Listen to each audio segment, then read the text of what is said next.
sa tanan nga dili ganahan ni pastor, please give him the benefit of the doubt. Nganong i-character assassinate siya tungod kay ngano grabe siya kaloyal sa atuang presidente Rodrigo Duterte.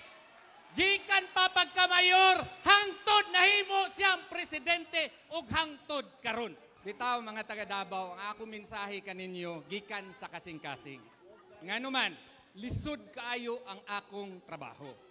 Ngano, tungod kay ang atong pinalangga si Pastor Apollo C. Kibuloy, gi-character assassinate na 2 years nang milabay hangtod karon. And my job is to convince you to vote for him. Now, ako anang himuon. Ngano man, kinsa man si Pastor Apollo C. Kibuloy. Si Pastor Apollo C. Kibuloy susama kanato. Anak sa Davao City. Gikan siya sa kalisod na tao asa dinha sa Tamayong, Kalinan, Davao City. Gikan siya sa kalisod na ninguha, nag-eskwela, nahimong eskolar, nahimong ministro, natukod niya ang Kingdom of Jesus Christ in 1985. Pila lang kamiyembro, 15 lamang kamiyembro. Karon unsa na ang Kingdom of Jesus Christ. It is one of the leading religious organizations present in 200 countries and in 2,000 cities worldwide. Now tell me, kung kani siya nga tao ordinaryo lamang, makaya ba niya kini? Duna siya'y Exhibit A, tungod sa iyahang pagpaninguha, pagampo kay Allah subhanahu wa ta'ala, milambo ang KOJC, nahimo niyang amigo ang atong pinalanggang Presidente Rodrigo Duterte, loyal nga amigo, maunang gihimo siyang ihimplo sa government repression ni Presidenteng Marcos. Giuna siya og tira.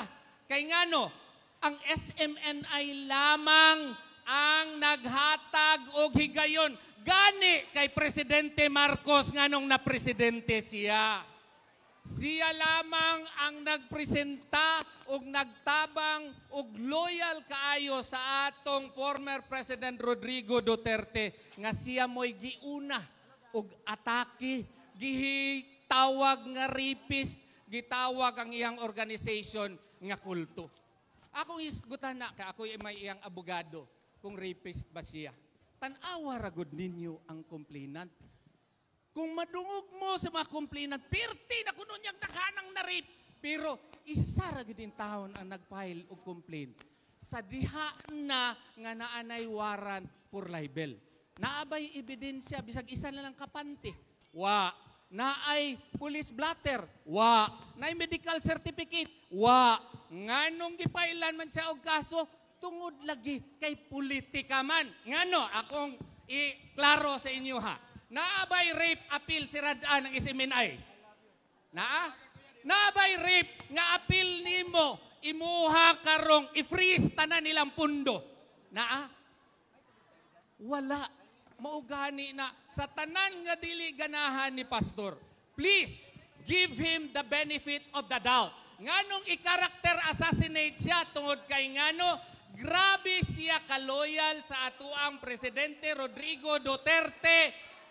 Gikan pa pagkamayor, hangtod nahimo siyang presidente ug hangtod karon.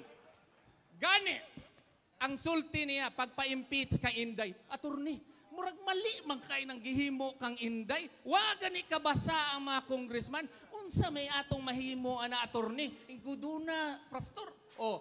So himuaon sa imo. Kinsa may nag-file? Kay ibon ninyo ako lay mo file ato. Ang nagsugo nako ato si Pastor Apollo C. Kibuloy para tabangan nato si BP Inday Sara.